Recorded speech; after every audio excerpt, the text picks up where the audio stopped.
All right, Susan, stay quiet until Dad gets home.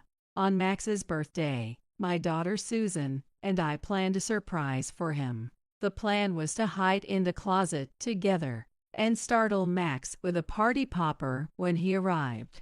But instead, we were met with a shocking surprise of our own.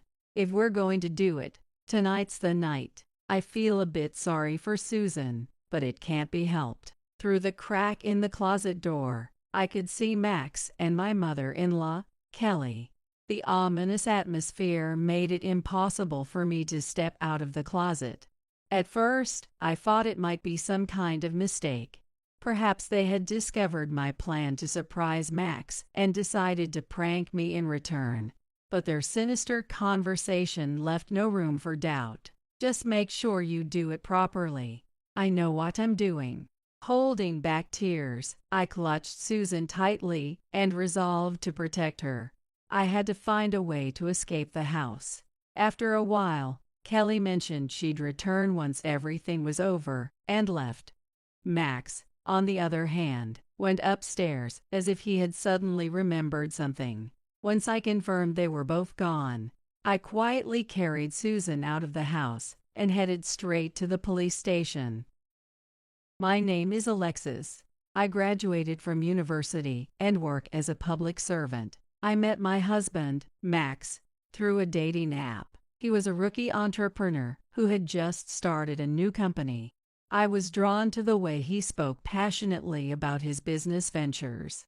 Having lost my mom at an early age and learning that he had lost his dad, I felt a strange connection with him, and we began seeing each other regularly.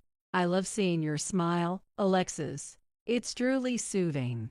His honest words made me so happy. One day, after we had been dating for some time, he said, "Hey, why don't we get married?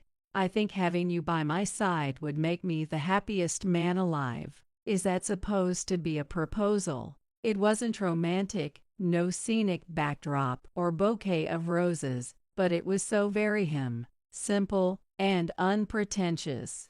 I think I could be happy too. We decided to get married and arranged for a dinner at my house a week later. Max showed up looking very nervous, and beside him stood Kelly, looking apologetic and somewhat endearing. Having lost my wife early on, I spoiled Alexis too much growing up. She's quite selfish, but please take care of her. I don't know if such a wonderful young woman is a match for my unworthy son. Kelly's humble words made me feel that we could get along well. The dinner went smoothly, and as we saw Max and Kelly off at the door, I didn't realize this was your house, Alexis. What a surprise, Max said with a wry smile. Really? I thought I told you. His reaction made sense. My dad owns assets exceeding $30 million, and I'm his only daughter. When we had been married for a year, our daughter Susan was born. Dad was overjoyed to welcome his first grandchild. When Alexis was born, I was so happy. I swore to Mom that I would make sure we were always happy. I'm sure Mom is smiling down on us too. Dad, with tears in his eyes, suggested that he could support me financially so I could quit my job. But I didn't want to depend on him, so I returned to work after my maternity leave. Balancing work and raising a child must be tough. Kelly would often come over between her part-time shifts to help take care of Susan. With both Max and me working, and Max often coming home late, her support was invaluable during our busy days. Kelly, thank you so much for everything.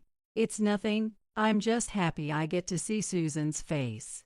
But as she said that, I noticed Kelly frequently rubbing her lower back. Kelly, is your back bothering you? When I asked, she explained that after Max's dad passed away, she had overworked herself, which had taken a toll on her back. Alexis, I'm sorry to ask, but could you lend me some money? Kelly mentioned that her part-time earnings weren't enough to cover her medical expenses. Without hesitation, I lent her the money. Thank you. I'm so happy to have such a kind daughter-in-law. I was just as happy to have Kelly as my mother-in-law. I believed that our current life was only possible thanks to her help, so I had no reservations about supporting her. Even after that, Kelly would occasionally ask to borrow money, and I trusted her words, handing it over without question. "Now, Susan, what shall we play today?" Kelly smiled, extending her hand toward Susan. But for some reason, Susan didn't warm up to Kelly. "Grandma's scary." Susan would always hide behind me when Kelly approached. "While Mommy makes dinner, can you play with Grandma and be a good girl?" "Okay." Susan always listened to me and even smiled, so I thought it was just a phase of shyness typical for her age, and didn't worry too much. One day, however, Max came home later than usual, and something felt off. Another tiring day. As I took his jacket, I caught a faint scent of perfume. "Did you go somewhere today?" "Huh? Oh hi, I just met with a client's daughter." Max, who usually spoke clearly about everything, was uncharacteristically hesitant and vague. "Why were you meeting with a client's daughter?" I immediately suspected Max of cheating. "It was for work, like an entertainment meeting, or something." I wanted to press him further, but Max cut me off by heading to the shower, leaving me with a lingering sense of unease. The next day, I decided to talk to Kelly about it. I told her that if Max was cheating, I was considering taking Susan and returning to my parents' home. How could that idiot son of mine cheat when he has such a wonderful wife and daughter like you two? Kelly, with an expression I had never seen before, was visibly furious. "I'm so sorry for my foolish son, but Susan is still so young. Please, I beg you to reconsider divorce." Kelly apologized deeply as she spoke. "This isn't something you need to apologize for, Kelly, and it hasn't been confirmed that he's cheating yet." Even so, Kelly kept apologizing repeatedly, saying, "I'm sorry." Then she called Max and told him to come home immediately. Not long after, Max arrived back at the house. "Mom, stop calling me home during work hours." Looking around nervously but finding nothing unusual at home, Max frowned. "Sit down right there." Kelly made Max sit in front of her and started lecturing him. She scolded him so severely that I almost felt sorry for him as he sat there with his shoulders hunched, listening to her. "Alexis is the reason you can focus on your work, and yet you're chasing after another woman. How could you be so foolish?" Kelly's stern lecture went on for about an hour. It must have had an effect, because after that, Max started coming home earlier and making an effort to spend time with the family on his days off. For a while, we lived peacefully again. But one day, an event occurred that turned my world upside down. That morning, I dropped Susan off at kindergarten before heading to work. Shortly after I arrived at the office, the phone rang. Dad had been in an accident. I was informed that his life was in danger, and I couldn't stay calm. I rushed to the hospital. When I arrived, Dad was still in the operating room. All I could do was pray for his safety. Max came rushing to my side. "He's going to be okay. I'm sure of it," he reassured me. A while later, the doctor emerged from the operating room, and tension filled the air. We did everything we could, but, despite my prayers, Dad didn't make it. I collapsed in tears on the spot, and Max silently held me in his arms. I was in such shock that I couldn't think of anything.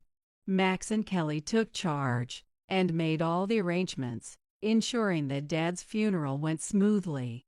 As I watched everyone move busily, I could only stand there in a daze. When Mom passed away, I was too young to understand it fully, but now, having lost Dad, the person I had lived with and relied on all my life, I couldn't accept it as reality. As I watched the smoke rise from the crematorium, memories of Dad flooded my mind, and tears streamed down my cheeks. Even after returning home that day, Max and Kelly were incredibly considerate of me. "You must be exhausted, Alexis, just rest for now," Kelly said as she took over the household chores for me. Max played with Susan to make sure she didn't feel lonely. Losing Dad so suddenly was heartbreaking, but with Max and Kelly's support, and most importantly, Susan's presence giving me strength, I slowly began to return to my daily life. Time passed again, and as Max's birthday approached, Susan and I made a plan. We decided to decorate the house and surprise Max when he came home.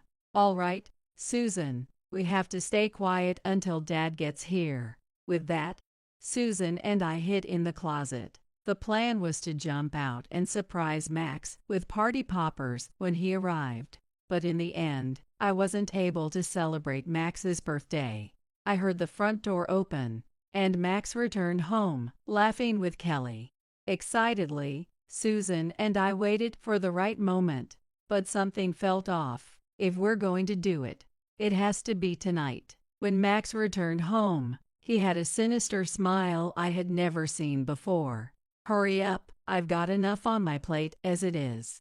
From the gap in the closet door, I could see Max and Kelly, but the ominous atmosphere made it impossible for me to come out. "If they eat this, it'll really be over, right? Don't worry.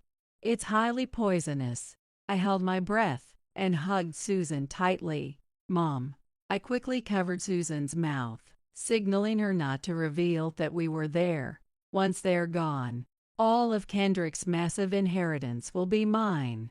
It's a little sad for Susan, but there's no other choice. Max and Kelly were plotting to get rid of me, who had inherited Dad's fortune, and my daughter, Susan. The shocking sight left me momentarily panicked. But will this really look like an accident? It's foolproof. There was news before about someone accidentally dying from eating it. It looks identical, so it'll just be seen as a mistake. For a moment, I wondered if this was some kind of misunderstanding, or if they had figured out I was planning a surprise for Max and were trying to prank me in return. But their devilish conversation left no room for doubt. "Just make sure you handle it well." "I know." Fighting back the urge to cry, I thought about how I had to protect Susan in my arms and escape from the house. After a while, Kelly said she'd come back once it was done and left. Max, too, went upstairs as if he'd remembered something. Once I confirmed they were gone, I quietly carried Susan out of the house and headed straight for the police station. As we walked, the scene I had just witnessed played in my mind, and I couldn't stop the tears from falling. "Mom."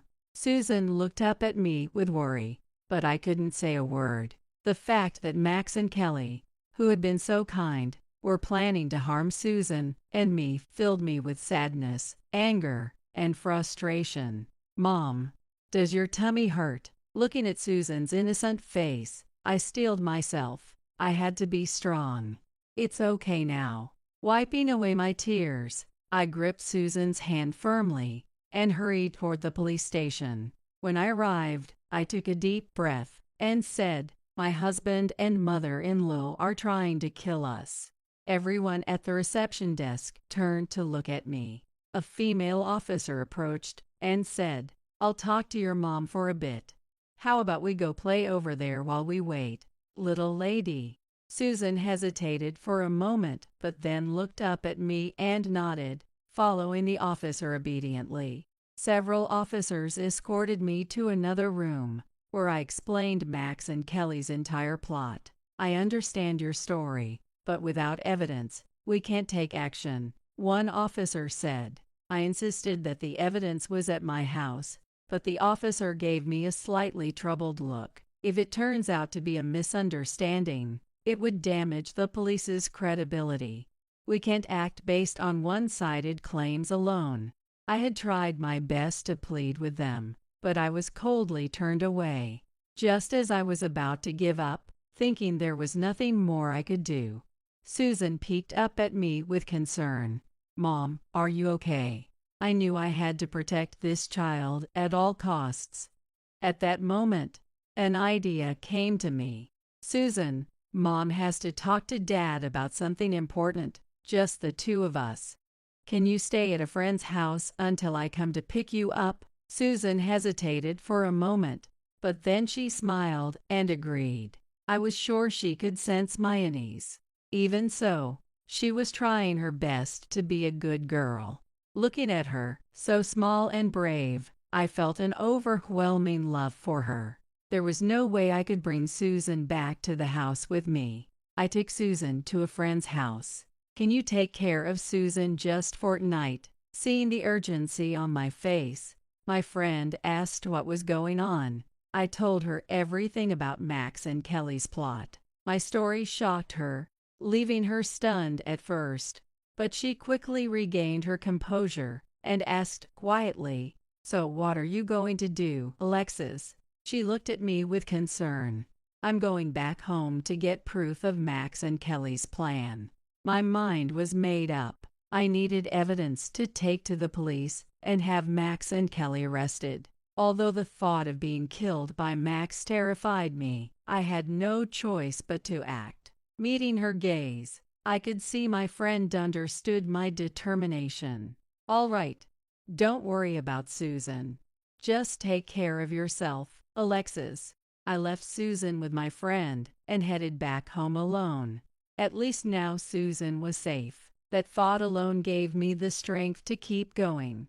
Standing at the front door, I took a deep breath, slapped my cheeks twice, and opened the door. "I'm home. Sorry I'm late," I said as I stepped inside, pretending to be calm. "Huh, where's Susan?" Max asked casually, as if nothing were amiss. Looking at Max's face made me feel nauseous, so I avoided meeting his gaze and did my best to act normal. "Didn't I tell you? It's her kindergarten sleepover night," I said, keeping my tone light and natural.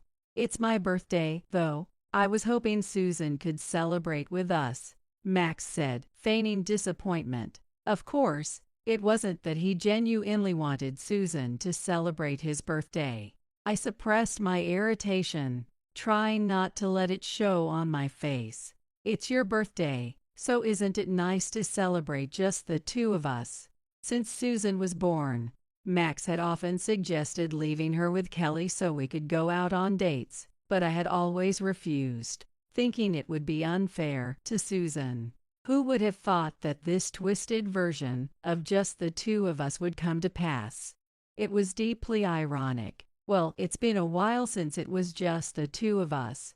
Let's make the most of it, Max said as he wrapped his arms around me from behind. A few hours ago, I might have responded warmly to such a gesture, but now, all I felt was disgust. "I should start making dinner," I said, brushing off his hands and heading toward the kitchen. Max grabbed my arm, stopping me. "Tea today, I'll do the cooking," he said, sounding slightly flustered. "It's your birthday. You should relax," I replied, trying to sound casual. Max smiled, but there was something unsettling in his expression. "That's exactly why I want to cook tonight. As a way to thank you, Alexis. You've been my rock all these years, and it's because of you that I've made it this far." Before knowing Max's true nature, I might have been touched by those words. Now I could only see through his facade, certain that he was planning to tamper with the food. Max began making chive dumplings, following a recipe on his tablet. "Need any help?" I asked, peeking into the kitchen. I hoped to catch him in the act and gather undeniable evidence. No, I've got it covered. You just wait over there," Max said, gently pushing me out of the kitchen. He was adamant about keeping me away, and appeared to be in high spirits, humming as he cooked. No doubt he was already fantasizing about the fortune he thought he'd soon acquire, but I silently vowed he wouldn't see a single cent of the money Dad left behind.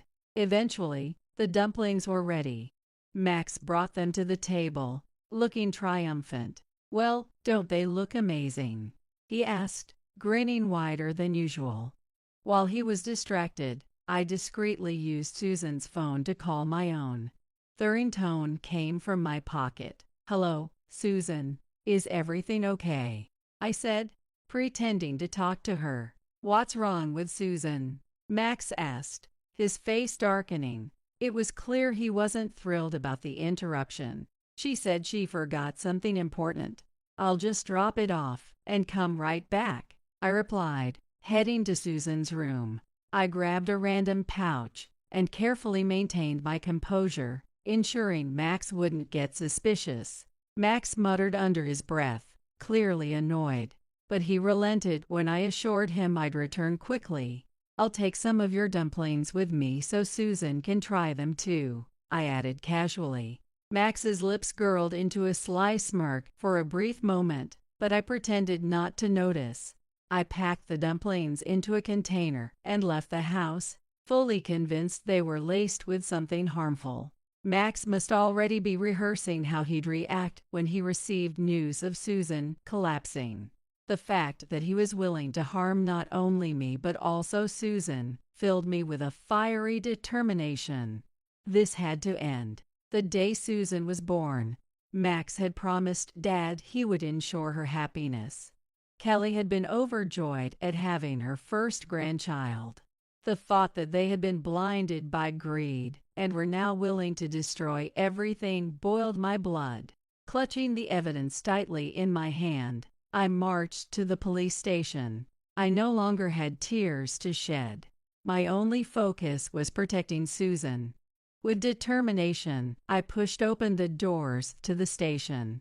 When I explained I had brought evidence, the police immediately began testing the dumplings. While waiting, I tried to piece together when Max and Kelly had started plotting this, but the more I thought about it, the more it hurt. It must have been after Dad's funeral that they came up with this scheme. All the smiles and kindness they had shown me over the years had likely been a facade, motivated by the large inheritance I'd received from Dad. Perhaps they had their eyes on Dad's fortune from the very moment of our family meeting before the wedding. Even Susan's reluctance to warm up to Kelly might have been because Susan sensed her true colors.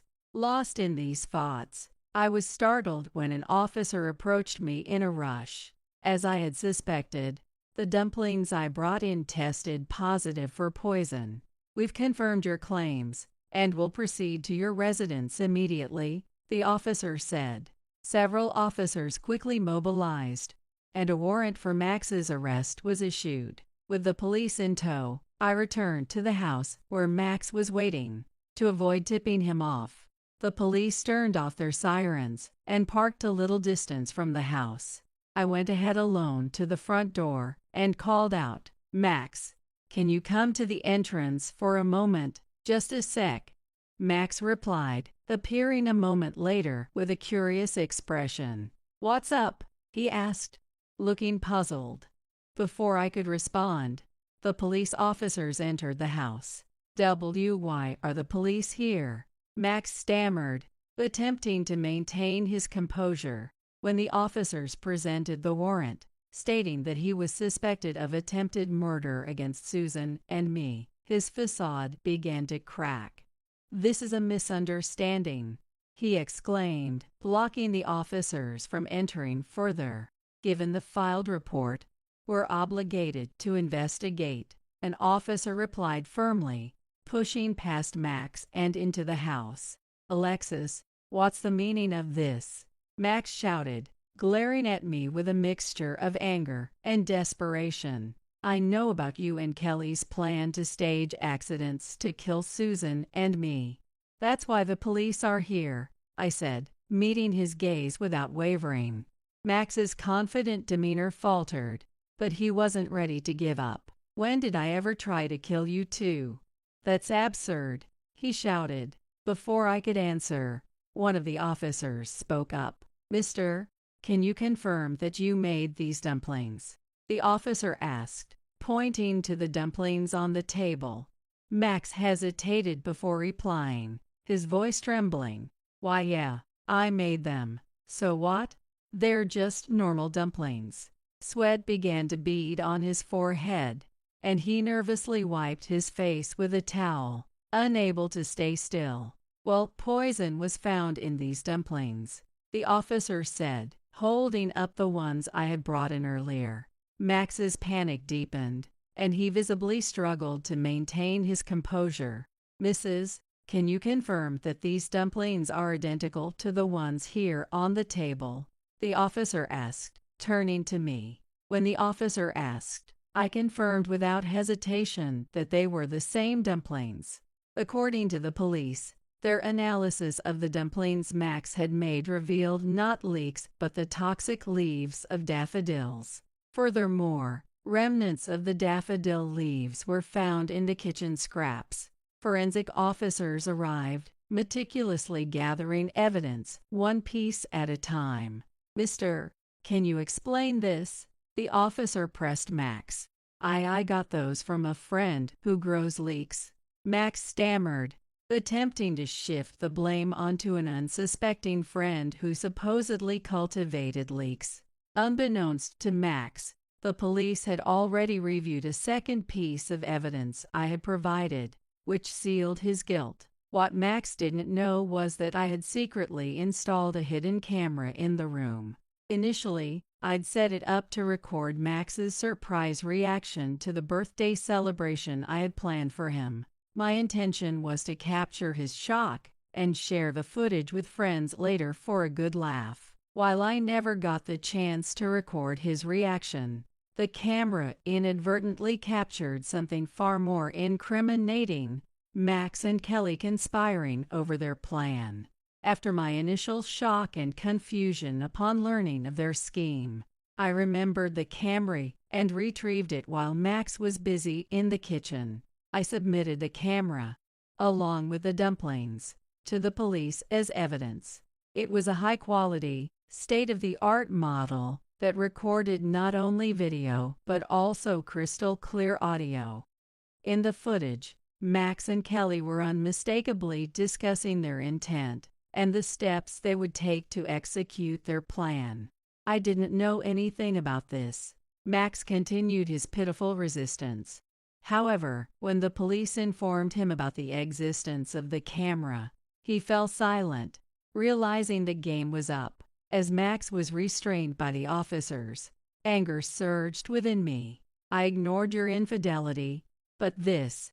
Why would you go after Susan too?" I cried out, tears streaming down my face as my fury spilled over. "I'm sorry, but we couldn't survive like this anymore," Max yelled, shaking off the officer's grip to look me in the eyes, pleading with remorse. "What do you mean by that?" I demanded. With his head hanging low, Max admitted that his business had failed, and he was drowning in massive debt. "And that's why you tried to kill Susan and me, to steal Dad's inheritance." I was overcome with a wave of fury and betrayal. Had Max come to me and confessed his struggles, I might have been willing to help him financially. Instead, he kept it all to himself and chose to plot our deaths, staging them as accidents to seize my father's inheritance.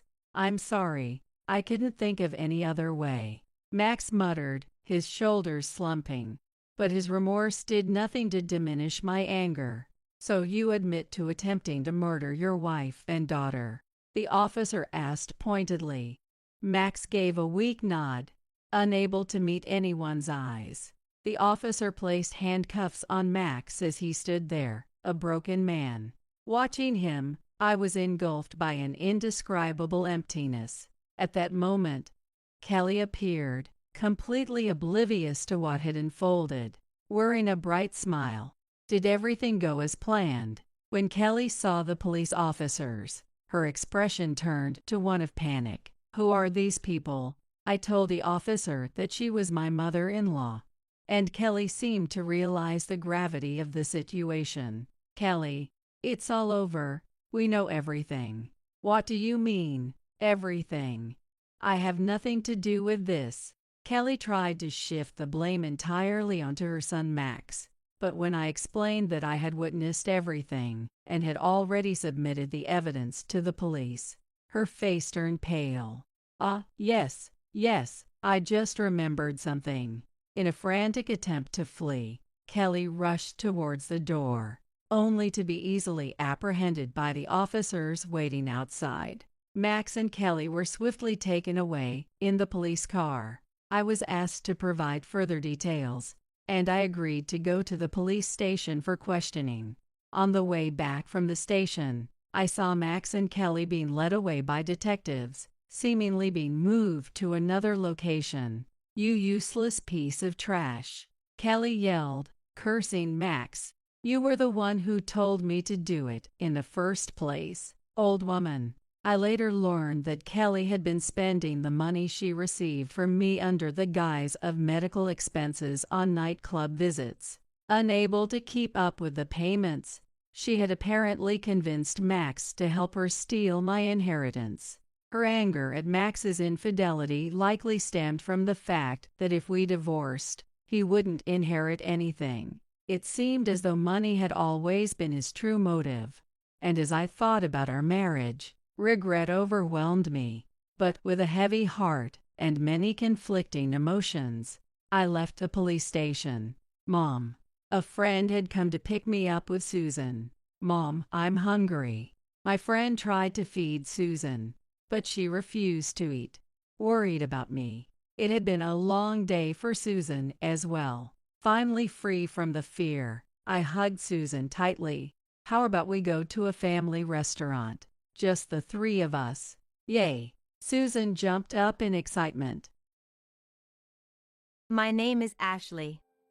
I'm a 66-year-old housewife who has truly entered her golden years. I used to work, but at this age, I really want to enjoy my retirement. My husband Kevin, who is now 67, retired at 65. Following his lead, I retired last year when I turned 65. My relationship with Kevin is neither good nor bad. We got married when I was 25, so we've been together for 41 years. Our days of being madly in love are long over. Now, we're more like roommates. Well, it's more peaceful not to interfere with each other too much, and it allows for a laid-back life. Still, I would like to have some conversations, but Kevin's attitude is always cold. Even when I talk about something as simple as my shopping trip or mundane daily events, he snaps. "You're noisy." He often sits there with a stern face, watching TV or reading the newspaper. And then suddenly he'll say, "I'm going out," and leave by himself.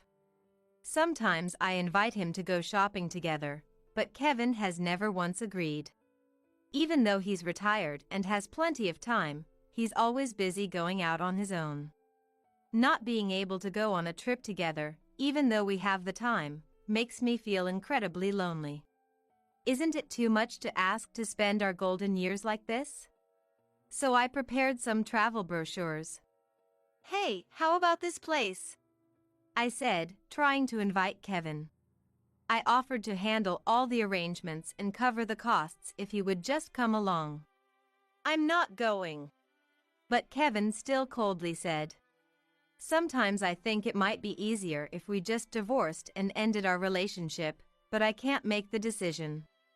Even if there's no love left, the bond we've built over the years just can't be easily erased." Our only child, Heather, who is 39 now, says, "Why don't you just separate already?"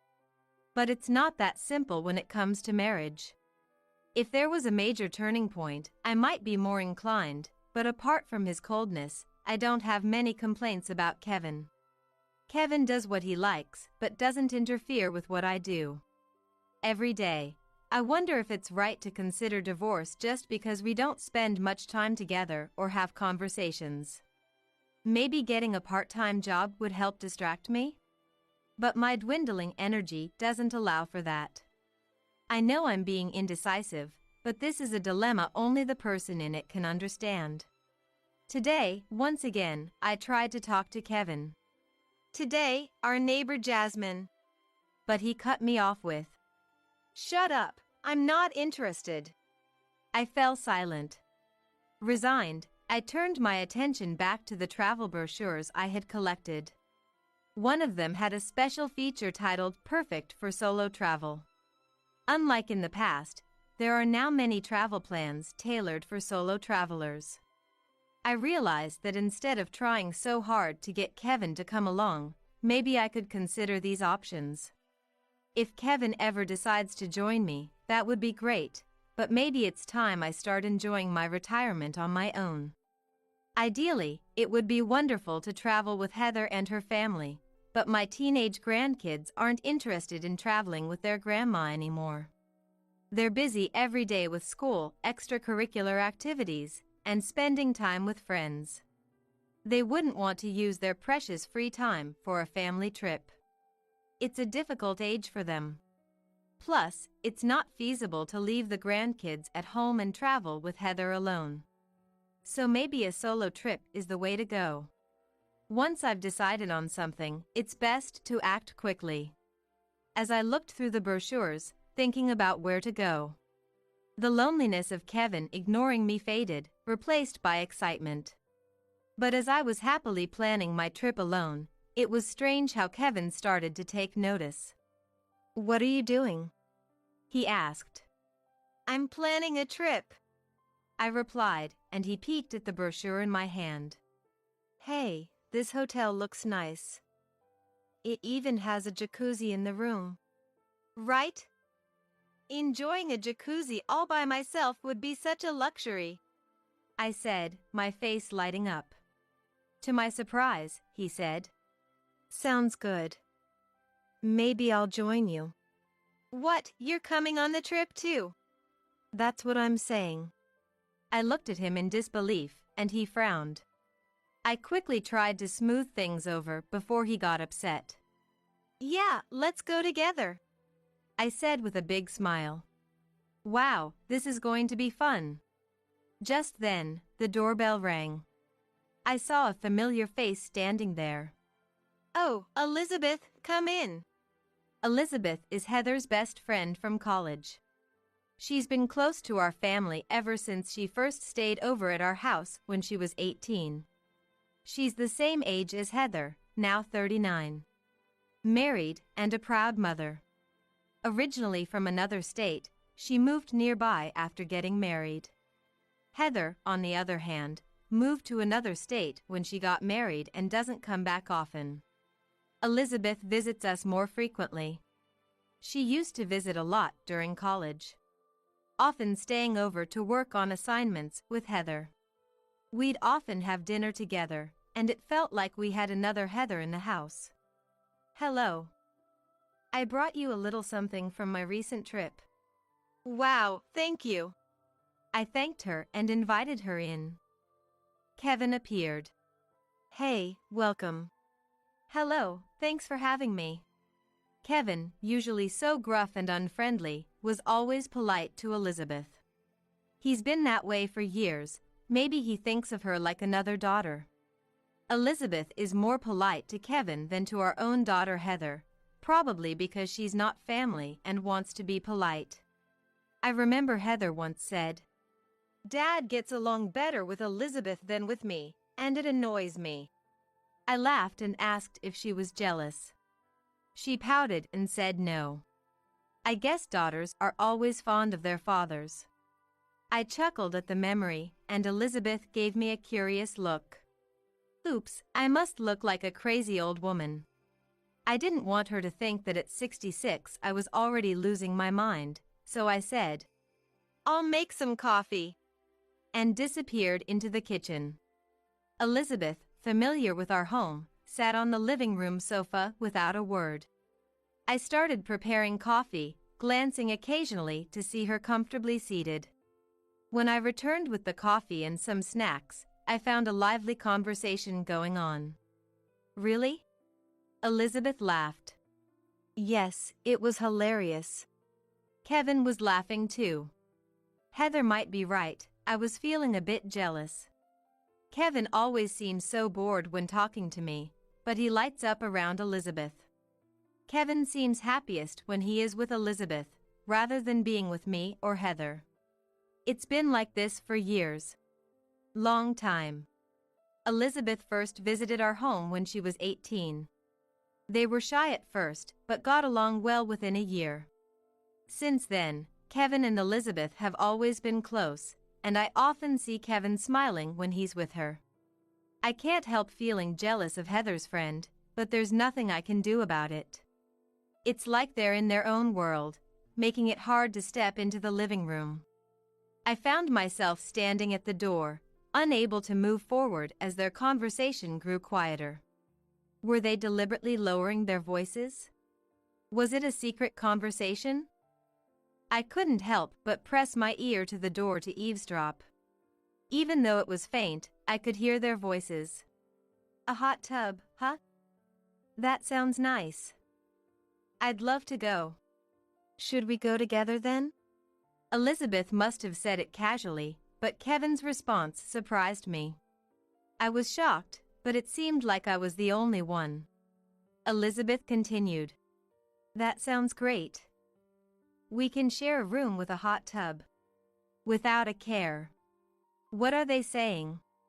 Even my husband and I don't share a hot tub. Yet, once again, I was the only one surprised. Kevin calmly. Ha ha ha. It's embarrassing to show this old body. Replied. What is he talking about? Unaware that I was gasping like a fish on the other side of the door, their conversation went on. If you say that, I've completely let myself go after having kids. Nonsense, Elizabeth, you're as beautiful as ever. Remember that hotel we went to? Oh, stop it. You're making me blush. Okay. Well. I was speechless. I was like a fish gasping for air. But now I'm torn between diving into this raging current or swimming against it. In other words, should I burst into the room or not? I mean, come on, even I can see it. Kevin and Elizabeth are clearly involved. It's painfully obvious. And it seems like they've been involved for a long time. That miserable man, what should I do with him? I probably look like an evil witch right now. I wanted to scratch the door with my nails, but I barely held back. Wait, I need to stay calm. If I burst in and confront them now, they'll just cover it up.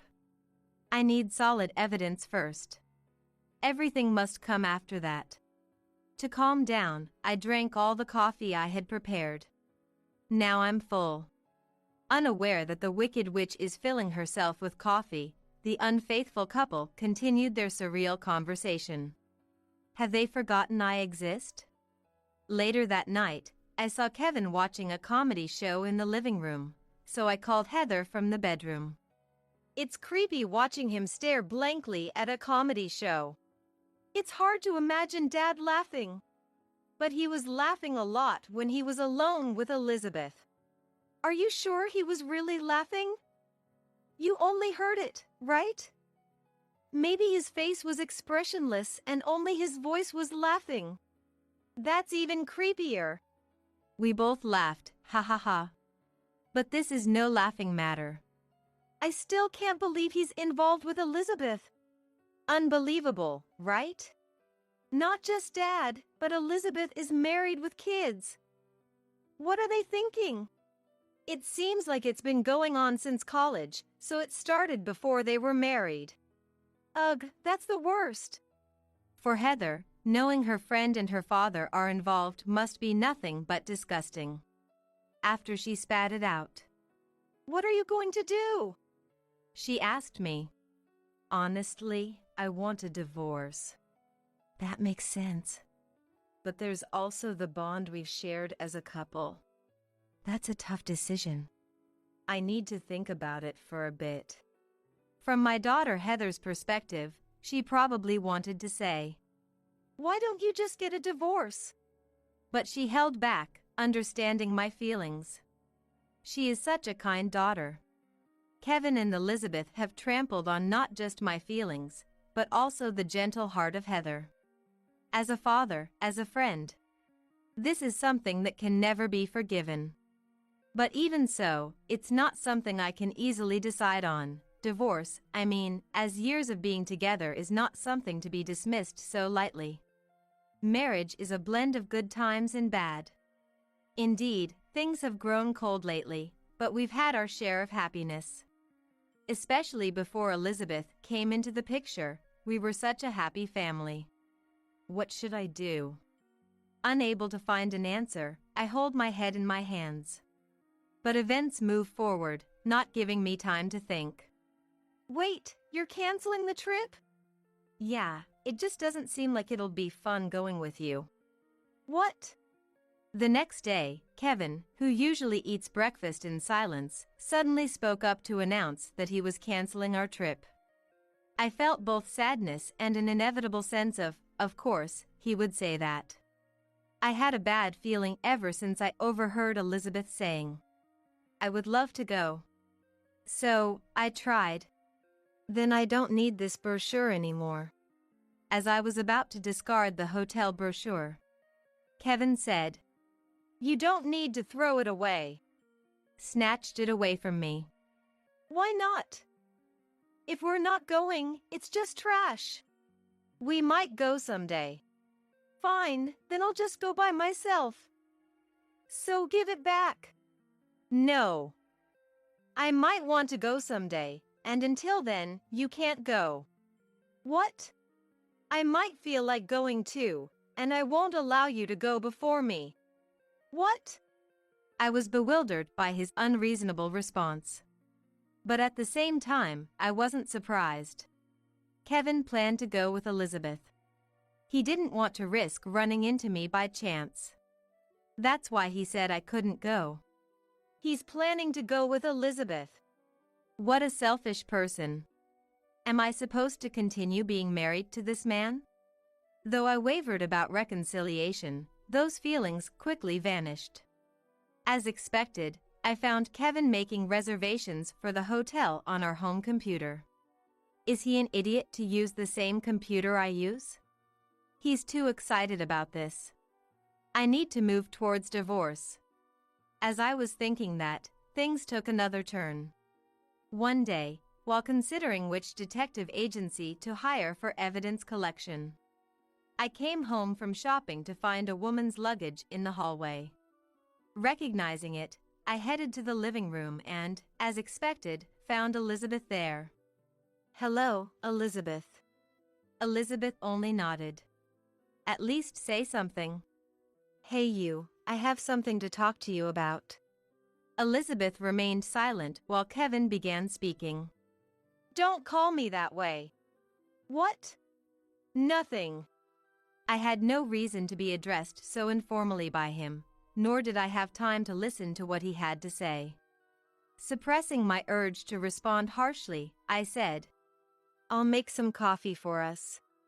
I went to the kitchen to put some distance between us. I made their coffee as bitter as I could. So, what is it you want to talk about? After placing the cups of poisonous-looking coffee on the table, I sat on the couch facing them. Once I was seated, Kevin and Elizabeth exchanged glances and nodded. Then, they held hands. I had a bad feeling about their attitude, as if they were saying, "We're so close." Kevin looked at me with a furrowed brow. I want a divorce. And said, Damn, he beat me to it. What? Nothing. When it comes to breaking up, it feels like whoever says it first has the upper hand. It's like saying, I don't like you, so let's break up, right? I wanted to say it first. I hate you so much.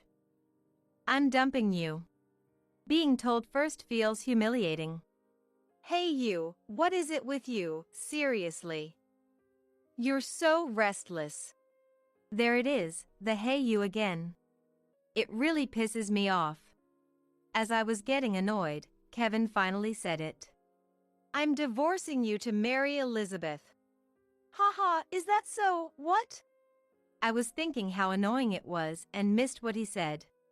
Or rather, did he just say something weird? Marry? Yes. With whom? With her, of course. Kevin raised the hand he was holding, Elizabeth's. So you're cheating? That's right. Yes, I got the proof. I never thought Kevin would confess to cheating. I'm cheating on you. Before I could gather evidence. Saved me the trouble of hiring a detective. Actually, when he said he had something to talk about, I had started the voice recorder app on my mobile phone. I recorded that statement perfectly. He can't deny it now. But the more evidence, the better. Let's get him to talk more. When did you two start? Oh, do you really want to know? Since college. I didn't ask you. But I wanted to praise myself for not responding. And what's with that drawn-out way of talking? Was Elizabeth always like this? Or does she change her personality in front of Kevin? Anyway, it's so irritating. Let's counteract with a drawl. Since college, so before Elizabeth got married? Yes.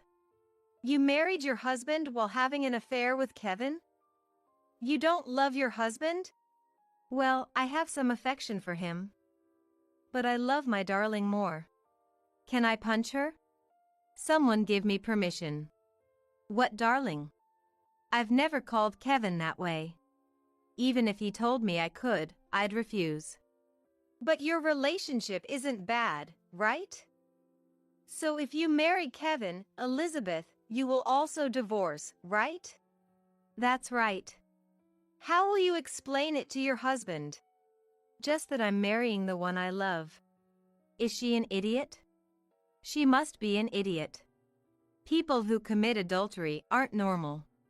So you're prepared to pay compensation to both me and Elizabeth's husband? What's compensation? My head hurts. Is she serious? Did she go to the same college as Heather? What has she learned since entering society? Nothing, apparently. Otherwise, she wouldn't have had an affair with a friend's father and continued it after marriage. Am I losing Kevin to someone like this? The shock is overwhelming and my head hurts. As I held my forehead, I heard the front door open suddenly. I looked up and there was my daughter, Heather. Hi there. You said you had something urgent to talk about. What's going on? In the living room, Kevin and Elizabeth are holding hands up high, and I'm here with my head in my hands, feeling burned out. Even if she asks me what's going on, how do I explain it other than saying it's a disaster? It's a total disaster. After thinking, I decided to be straightforward. Oh, a big showdown. So, Dad, you finally came clean. But why now? Kevin looked a bit surprised that his daughter knew about his affair. But seeing how I wasn't too shocked, he must have guessed it had been suspected for a while. Then he let out a deep sigh. I decided to get a divorce because... Yes, that's what I wanted to know. Why reveal it now after hiding it for 20 years and then suddenly decide to divorce? I couldn't help but lean forward, eager to hear the reason. Kevin looked at Heather, sitting beside me, then at me, and finally at Elizabeth. Because Elizabeth is pregnant with my child. What? There aren't a lot of moments in life when you are completely stunned. And now, I was definitely in one of those moments. Heather, beside me, was also stunned. Meanwhile, Kevin and Elizabeth were looking at us with bright, sparkling eyes. We had been using contraception, but it seems there was a failure. She's pregnant with my child. What? I shouted out loud. At 66, it was a full-throated scream. Are you out of your mind? I'm always in my right mind. Liar. You've been having an affair with a college student for 20 years. You're clearly not sane. Isn't this child just like your other children, not yours but her husband's? No way. My husband and I haven't been intimate for ages. It's only with my darling. Oh, how embarrassing. Elizabeth, shut up. Thank you, Heather. Heather's stern glare and low voice made Elizabeth shut up. If Heather hadn't said it, I would have. Shut up, you brat. That was close. The room fell silent for a moment. Kevin spoke again after a while. That's how it is. We went to the hospital together to confirm the pregnancy. You went together. People must have thought he was her father. I don't deny age gap marriages, but coming from an affair, it's something even a wife like me would view coldly. Going to the hospital together despite that, even if you are retired and have time, Kevin, you are quite the bold one. Or maybe they are so out of touch with reality that they don't realize they aren't normal. I intend to pay alimony to both parties. So, Ashley, I am divorcing you. The absurdity of Elizabeth's behavior gave me another headache. Divorce is fine. I was planning on it too, and with this blatant declaration, there is no point in clinging on. But there was one last question I needed to ask. Why did you cheat? That was what I wanted to know. We weren't madly in love, but we were managing fine, right? So why? As I spoke, I felt a sting in my nose. Don't cry, I told myself. Don't cry and give him the satisfaction of thinking I have any regrets. I don't have any, but it still hurts. I had thought we would spend many more years together as a couple. As I bit my lip to hold back the tears, I heard Kevin's voice. Of course, it's better to be with someone younger. Instantly, the tears vanished. What? Younger is better. I get along better with younger women. With such a young and cute girl by my side, of course it would lead to this. What are you saying? Because she's young? Because you get along better with younger women? Are you seriously saying that? Everyone ages. Time doesn't stop, and everyone ages equally. Yet, you cheated for such a trivial reason? Elizabeth will age too. And besides, wouldn't Heather be happy too? Kevin, oblivious to my despair, looked at Heather with a goofy grin I had never seen before. What? What are you talking about? You're going to have a little brother or sister soon. Heather, didn't you say you wanted a sibling? It's late, but here you go, your own sibling. We don't know the gender yet, but isn't it exciting? He laughed heartily. Beside him, Elizabeth chuckled softly. My vision went dark. What kind of act is this? Who is this person? The man laughing and casually talking about something so absurd right in front of me. Oh, the Kevin I loved is gone. A tear I had managed to hold back slipped down my cheek from the shock. It was then. Ugh. I heard a strained voice from Heather next to me. Maybe she was in shock too and was crying.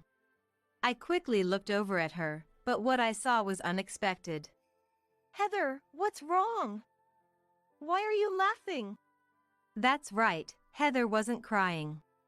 Puff, ugh, ha. I can't take it anymore. She finally burst into laughter. As we stared in shock, Heather continued to laugh until tears streamed down her face. Heather? Don't you get it? That girl, Elizabeth. Heather wiped her tears and looked at Elizabeth. Elizabeth has always liked older men. She dated all sorts of older men, you know. What? Kevin was the one shocked by Heather's words. I was surprised too. Heather, stop saying weird things. But it's true, Elizabeth. You always asked friends to show pictures of their fathers. University professors are usually older, so you hit on them and got into trouble, didn't you? What are you talking about? Kevin was stunned by Elizabeth's past. One of those professors fell for Elizabeth's charms. They had a relationship. He got fired, and Elizabeth was suspended. What? I thought she took a break from school for family reasons. No, Dad, that was a complete lie. During her suspension, her parents were furious, and she dropped out. Now that I think about it, I had heard Elizabeth took a break for family reasons and then dropped out. So that was a lie. I never said the truth because we were friends, but now there's no reason to stay silent. It was strange how close she was to my dad. But to be betrayed by both my dad and my best friend. I hadn't noticed. Though Heather's face was smiling, as her parent, I could tell. She was truly angry. But, look. Maybe that was true in the past, but she's grown up now. Those things don't change easily, Dad. And I knew. Elizabeth still has relationships with older men. I've told her to stop many times since she's married, but she wouldn't, and I almost ended our friendship. Still. Elizabeth, are you seeing other men besides me? Kevin demanded, and Elizabeth faltered. I don't know what she's talking about. It's all Heather's nonsense. Who do you believe, me or Heather? Well, the fact that Kevin couldn't immediately respond to Heather showed his failure as a parent. Heather understood this too. I could feel Heather's gaze toward Kevin growing colder. Oh, by the way, look at this. Right after we found out about Dad's affair, I happened to see them at a department store and took this picture. Heather said, pulling out her mobile phone. There, in the jewelry section, was Elizabeth, laughing happily. Next to her was an elderly man we had never seen before. He seemed older than Kevin, possibly. Elizabeth, who is this? Dad? We had never met Elizabeth's parents, so we couldn't tell if it was true. But then Heather. Elizabeth, are you going to a hotel with your father? She showed us a picture of Elizabeth and the man entering a hotel. What the? Are you following us and taking pictures of us? Don't make it sound so bad. I'm not that free. I'm busy with work, housework, and raising kids. It was a coincidence, just a coincidence. You just happened to be in a hotel district. There's a cafe I frequent near that hotel. Liar! Coming from someone who was lying, that's rich. Elizabeth's face turned red with anger, while Heather's expression remained calm with a slight smile. Kevin's face, watching this, was pale. Kevin asked in a trembling voice. Hey, Elizabeth. What? The baby, is it really mine? What? Of course it is. But, if you think about it, the last time we were together was 5 months ago. How can you be in the early stages of pregnancy?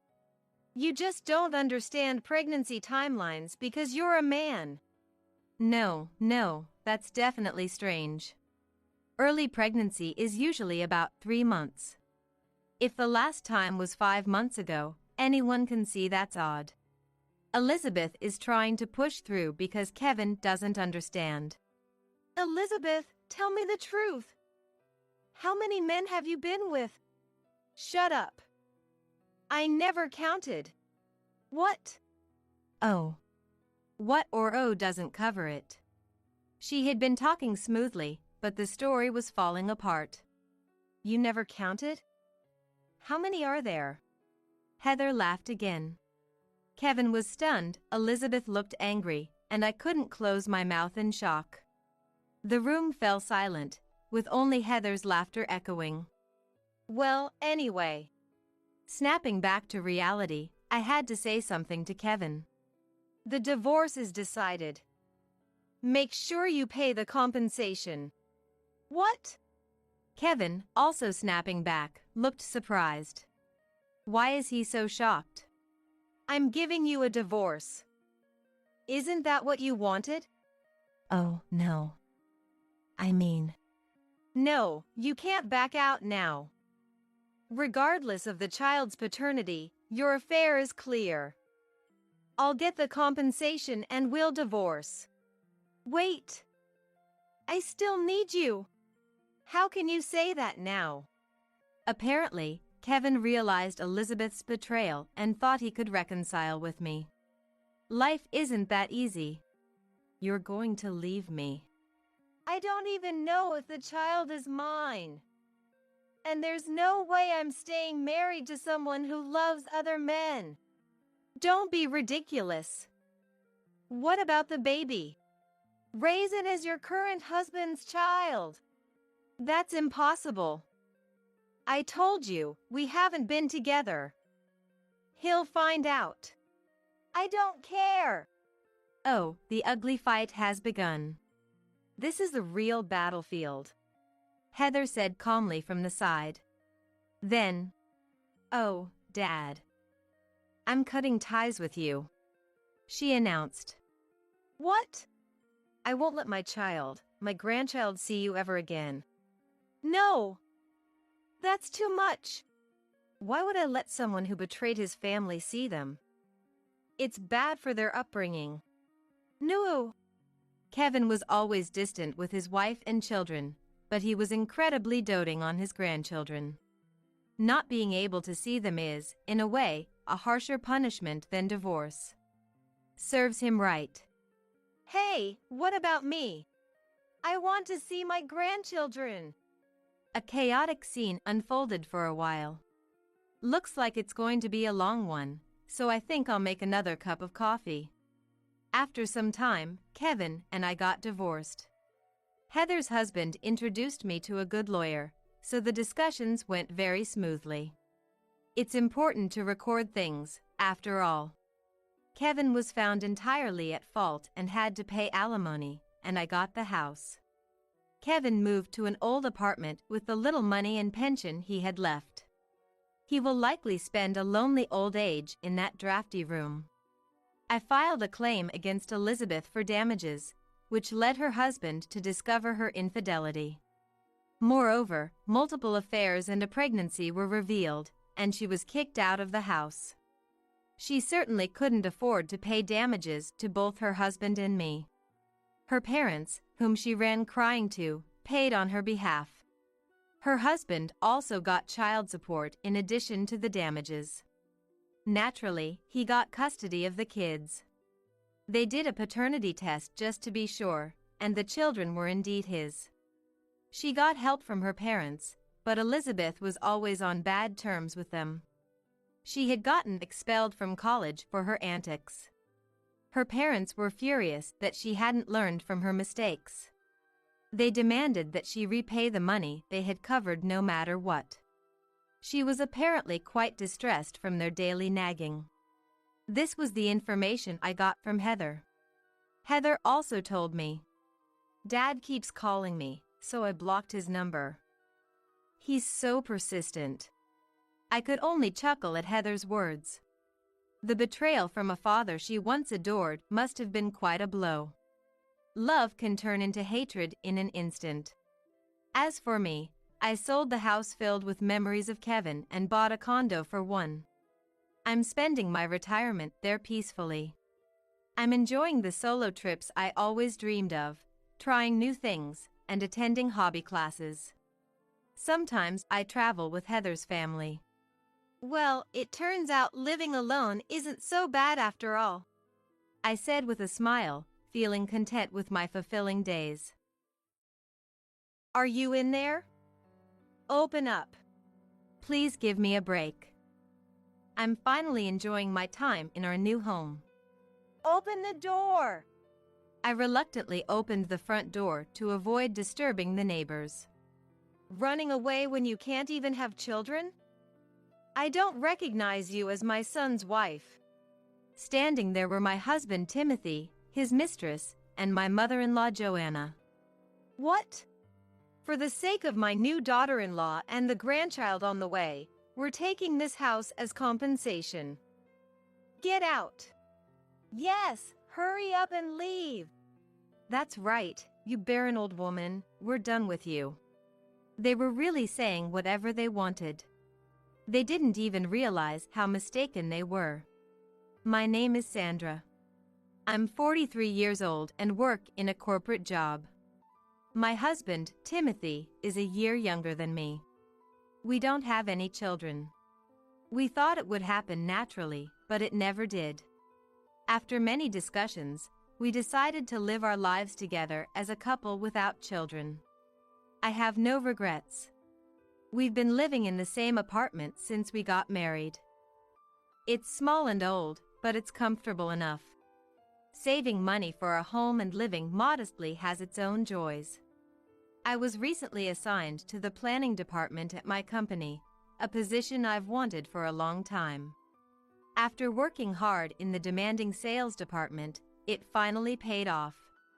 I've been promoted steadily and have become a reliable figure within the company. For me, without children, my work is my life. But it seems Timothy feels differently. You quit your job? Again? Yeah. What? Without even discussing it with me? I was too shocked to speak. My boss was nagging me when I refused to transfer. So you quit because of that? It ended up that way, but I'm the victim here. It's unfair dismissal. I sighed. Then you should sue and claim compensation. No, I don't want to make a big deal out of it.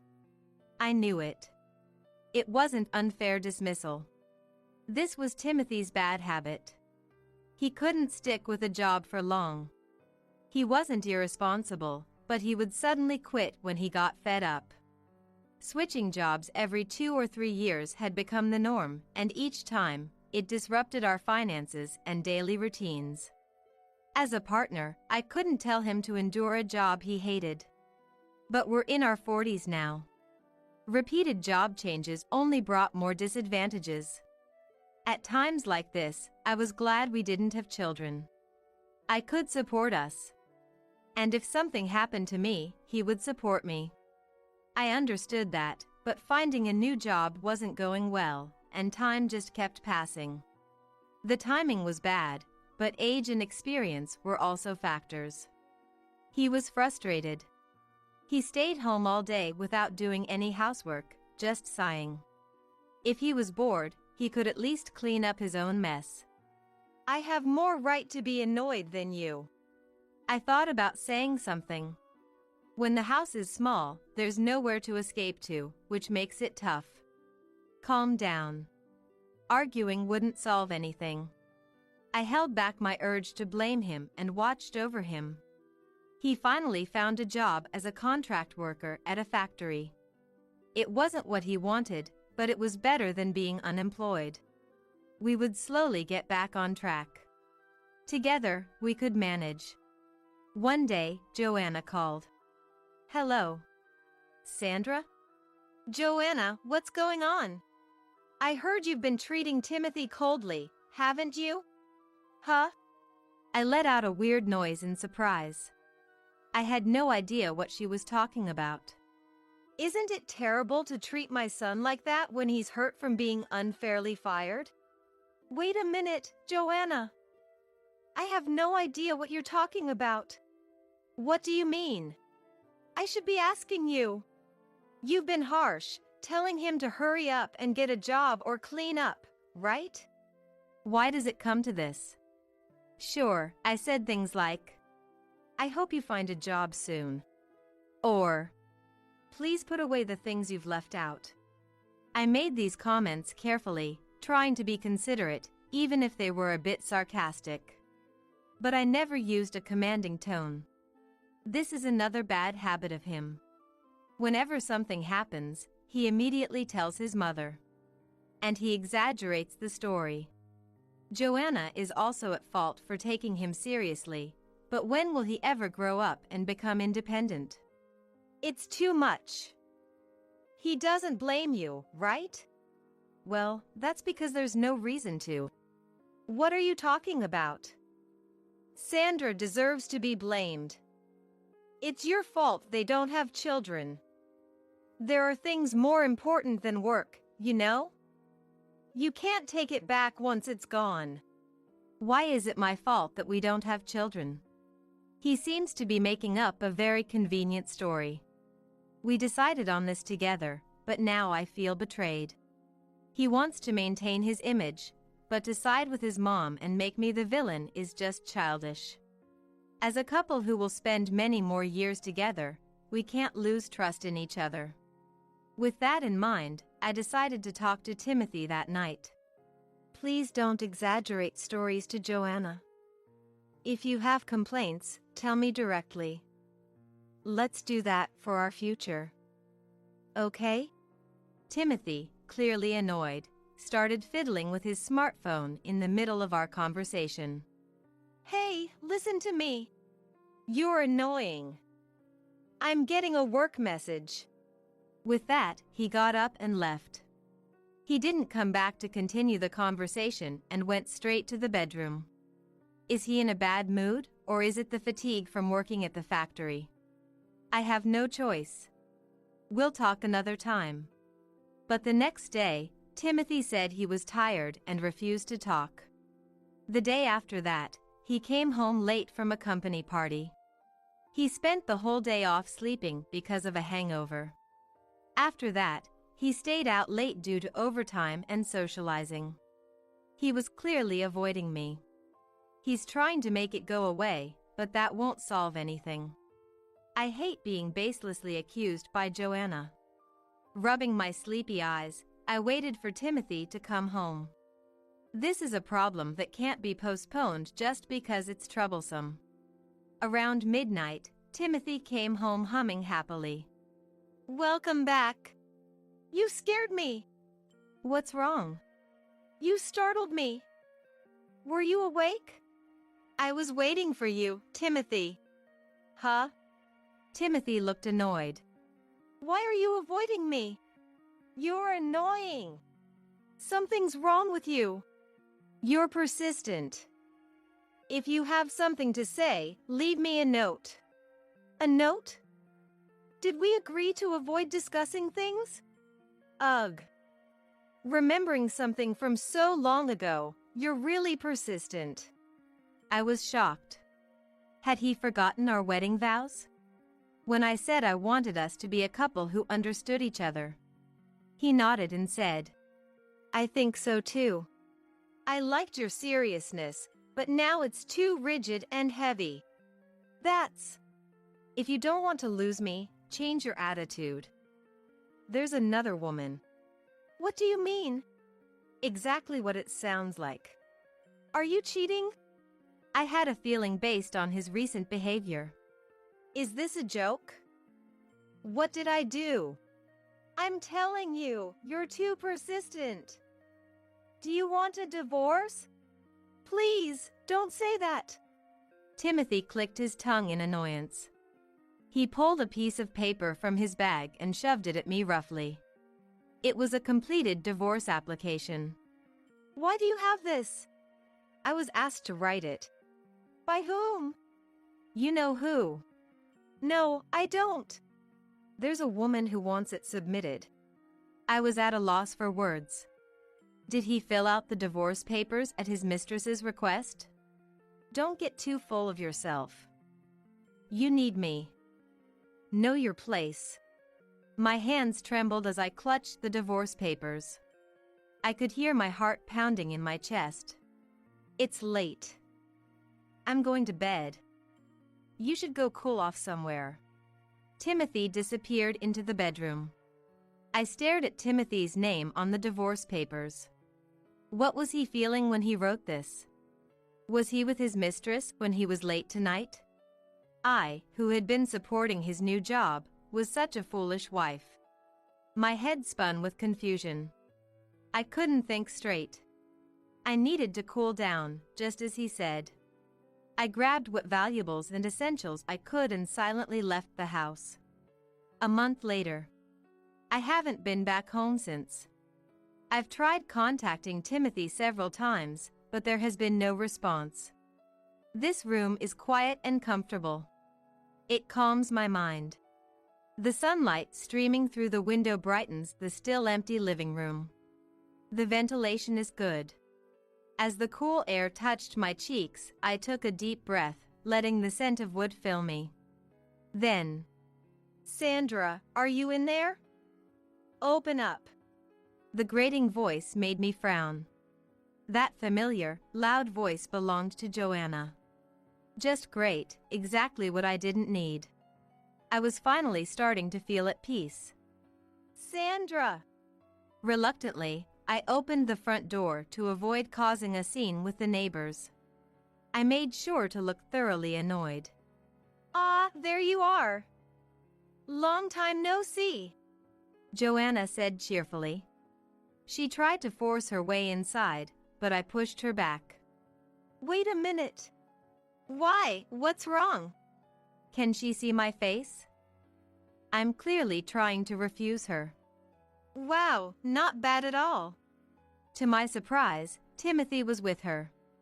And who was that young valley girl standing beside him? Smells like new construction. Nice. Very nice. The three of them tried to enter the house as if it were the most natural thing. Their audacity was beyond belief. Wait. How did you find me? Find you? First, answer this. Why have you been treating Timothy so horribly? What? Leaving everything and running away makes you a terrible wife. Just because you don't like Veronica. Veronica. Oh, this valley girl. I see, she has Joanna's approval. Wait, did I run away from home? I felt like Timothy had told me to go somewhere, like he was kicking me out. He clung to the valley girl, giving me a provocative look. It's a spec house, but the number of rooms is just right, and the interior design is decent. I can forgive you for buying a new house on your own. What? But we can't live together. Your infertility is a disgrace. What are you talking about? Be grateful we stayed with you until now. Confused, I tilted my head, not understanding a word. Timothy, I'm tired. I need to sit. Yes, Veronica, I'm sorry. Sandra. Let Veronica sit inside. No. What? Don't be ridiculous. She is pregnant with Timothy's child. What? Pregnant? This was news to me. Strangely, I didn't feel much of anything. Why was that? A series of shocking events left me wondering if I was in a nightmare or if I had become numb to everything. Shouldn't pregnant women be respected? Sandra, who is infertile, wouldn't understand. Oh, is that so? Don't you get it yet? I accept Veronica as my son's wife, not Sandra. I'll take this house as compensation, so you need to leave. Yeah, hurry up and get out. Right, good luck, old infertile lady. How could they say such things? They didn't even realize their own misunderstanding. I can't give this house as compensation. Even if you tell me to leave, this house is in my name. What? Besides, we're already divorced. What? Timothy and Joanna were shocked. Was it really that surprising? You handed me the completed divorce papers, didn't you? Sandra, what do you mean? Weren't you planning to start a new life with us? I never had any such intention. Joanna panicked while Timothy seethed with anger. What are you talking about? This house was purchased with my money. What? Unbelievable. They probably hadn't read any of the texts I sent. You really know nothing, do you? The night Timothy handed me the divorce papers, all the patience I had as a wife vanished, and I was filled with a sense of liberation. My heart swelled with joy, and I couldn't think straight. Was I about to start a new life of freedom?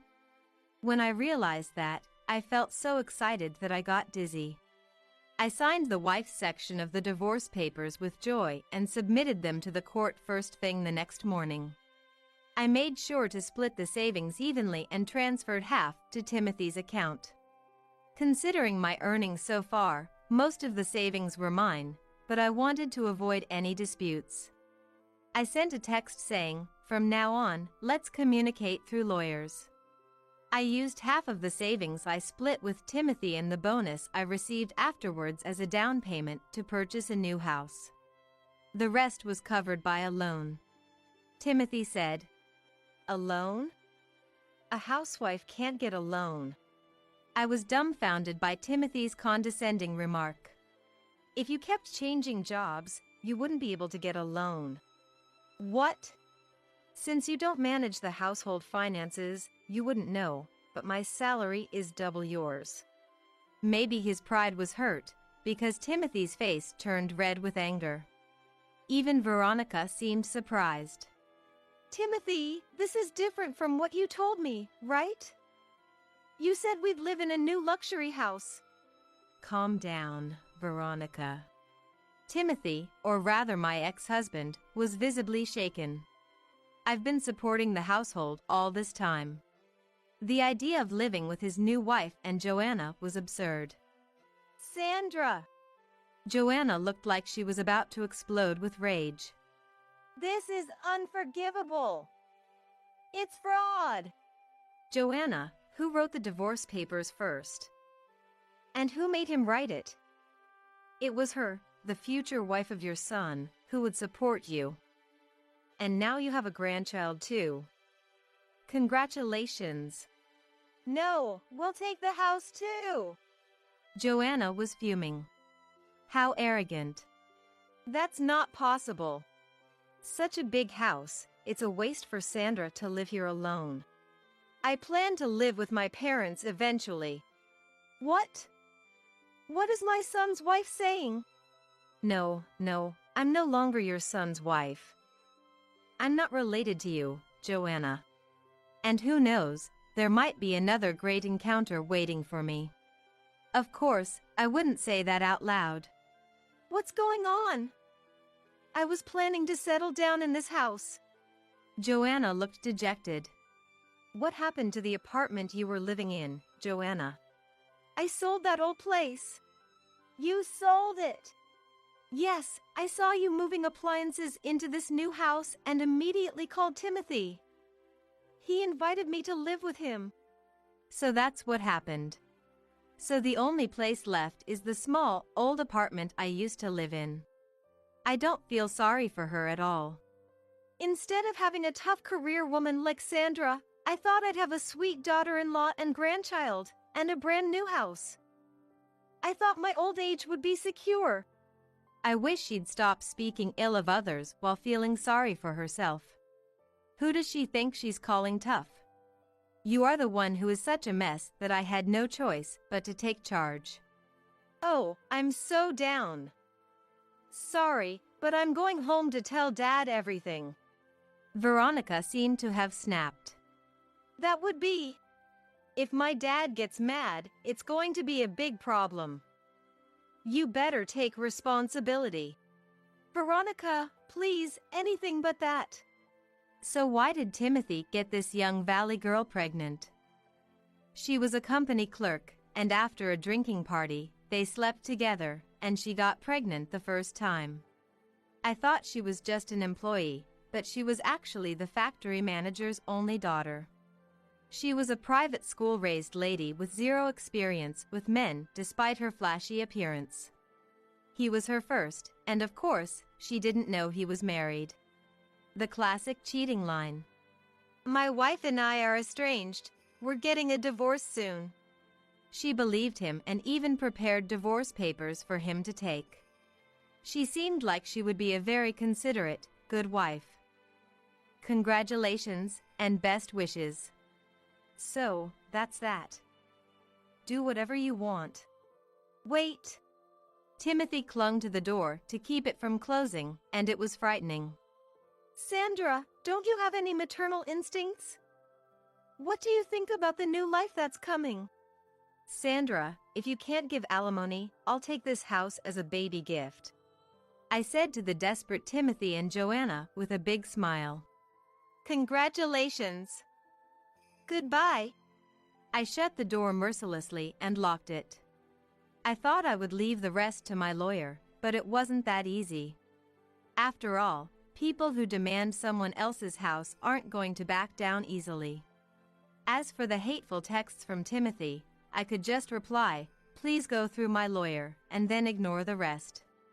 But the problem was Joanna. Her long voicemails were truly annoying.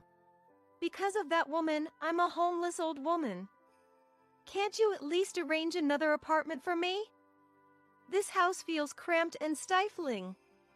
When I asked my son's wife to do the chores, she said, "Why don't you do it?" What am I supposed to do now?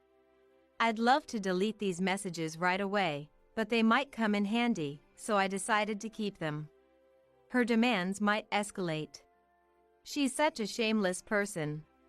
One day, an unwelcome visitor showed up at my house. The doorbell rang without any prior notice, so I thought it might be Timothy or Joanna and considered preparing to call the police as I held my smartphone and went to answer. Standing there was a tough-looking man with a sharp gaze. I braced myself. I felt like I had seen him somewhere before, but I couldn't possibly know someone this intimidating. Could it be a scam disguised as door-to-door sales? Who is this? This is Rodney Millward, the factory manager. A thought crossed my mind. The factory manager of Veronica's father. Come to think of it, I'm going to tell my dad. that valley girl did say. Timothy and Veronica peeked out from behind the factory manager, giving creepy smiles. They've brought some strong backup with them. Dad, tell them off. Rodney, make him pay. The factory manager pursed his lips and furrowed his brow, looking quite angry. What if he demands compensation or covers the childbirth expenses? I decided to call the police, and just as I looked at my smartphone, I must apologize. Excuse me? the factory manager bowed deeply in apology. I am truly sorry. Then he grabbed Timothy and Veronica, forcing them to apologize. Apologize. Apologize sincerely. What? It hurts. My neck is breaking. Dad, why? This wasn't part of the plan. I watched in stunned silence. What on earth is happening? Don't misunderstand. I brought you here to apologize to this person. What? I am truly sorry. I understand my daughter has taken your husband and demanded the house as well. Yes, that's correct. Timothy and Veronica began to panic. Dad, you knew? I knew. Everything you told me about being tricked and losing your home was all lies. Where did you hear that? Your mom told me everything. The factory manager gritted his teeth, his anger evident. He said Joanna had approached him. Since we're going to be family, let's get along in every sense. And tried to seduce him. Your daughter took my son from me. We should get along too. Just buy me an apartment room, and you can visit whenever you want. Of course, the factory manager politely declined. I was speechless. To think this was the real her. I am disappointed in you and your mother for saying such convenient things. That's not. I've been faithful to my wife. Don't mess with me. Stop it, Dad. You're scaring me. You too. What? I spoiled you because you were my precious daughter. Both of you are not needed in my factory. Go work at a very strict workplace and start over. What? The factory manager told my ex-husband this and then turned to me. Can you forgive us with this? Yes. But why go this far? I want to maintain a good relationship with you in the future. I stared at him, not understanding at all. Then it dawned on me. He was someone I had worked with several times during my sales days, the director of a client company. I apologize for not realizing. Now it was my turn to apologize. There was a business integration, and I am now managing a new factory. It's no wonder you didn't recognize me. I see. I couldn't believe it when I heard your husband was working at my factory. The factory manager looked away, troubled. Has he caused any trouble? His work attitude is poor. He doesn't learn his job, and he has been absent without leave. He's completely different from you. I could picture Timothy's unprofessional behavior, but it was too predictable to be surprising. As I was no longer his wife, I couldn't defend or apologize for him, so I just gave a wry smile. I intend to retrain him from scratch. He will never come here again. Timothy shrank, and Veronica looked displeased. You were good at training new employees, weren't you? Yes, I was very strict. I'll be cheering you on from afar. Even with the factory manager's efforts, it seemed difficult for Timothy to reform. He would have to change his heart and put in the effort himself. For the sake of the innocent baby who is about to be born. There is only one thing I regret. I wanted to correct the misunderstanding that infertility was my fault. There was a time when we both went to the hospital together to investigate the cause of our infertility. It turned out there was no problem with me, but Timothy was diagnosed with asthenozoospermia. It wasn't impossible to conceive naturally, but we were told it would be difficult. The fact that Veronica got pregnant from a single mistake with Timothy was either a miracle, a sign of their strong compatibility, or maybe the baby isn't even his. Such things don't matter to me anymore. The factory manager updated me on their situation during a work call. Apparently, the couple and Joanna had been living in that old, cramped apartment for a while. They had promised to save money for the baby and work hard, as a condition for eventually living together with Joanna, but Veronica soon found it intolerable. Of course, she did. Timothy probably didn't know since I was the one managing our finances, but living on his income alone would be tough, if not impossible. If the three adults lived freely without saving, the savings I gave him in the divorce would run out quickly. Veronica went back to her parents' house after giving birth and never returned. During this time, Timothy quit his job because he didn't like it anymore. Panicked, Joanna showed up at the factory manager's house. Give me back my son's wife. And? Give me back my grandchild. And? Take care of me. Causing a scene and involving the police, demanding. Pathetic. They're all too selfish. But since it no longer concerns me, I declined further updates. Factory manager, good luck. The new house is very comfortable. I worried about being lonely and what I would do if I got sick. Timothy was good to have around the house. But never once have I thought. It's the same as when I lived alone. I believed that a married couple should support each other, but Timothy was just leaning on me. Having a person who was unnecessary in my life gone doesn't cause any problems. 7 years later, my parents, whom I called from the countryside, live comfortably in the well-settled house. And an old colleague from the sales department lives with us, too. He used to compete with me for the top performance. Since I moved to the planning department, he missed our rivalry and wanted to see me sometimes. I felt the same way. After hearing about my divorce, he quickly asked me out, and now he's a reliable husband. He has been someone with whom I can freely express my thoughts. He's truly an ideal man. I look forward to spending many more years together. Of course, Mom and Dad get the biggest room. If you defy that, it's divorce, remember? You're my wife, so don't you dare defy us. Oscar jests. You should be fine with the storage room. Giving you a big room is just a waste.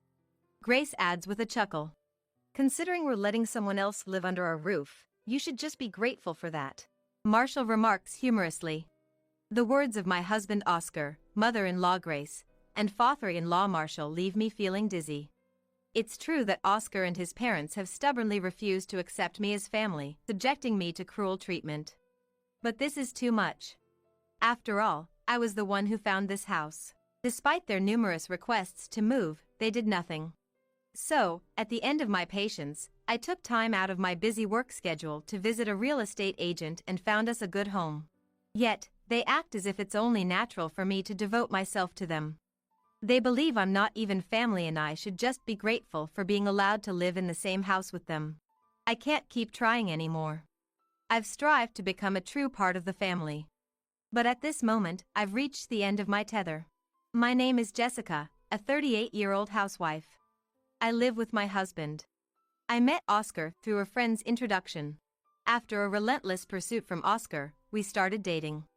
And from there, everything progressed smoothly to marriage. After our wedding, we moved close to his parents' home.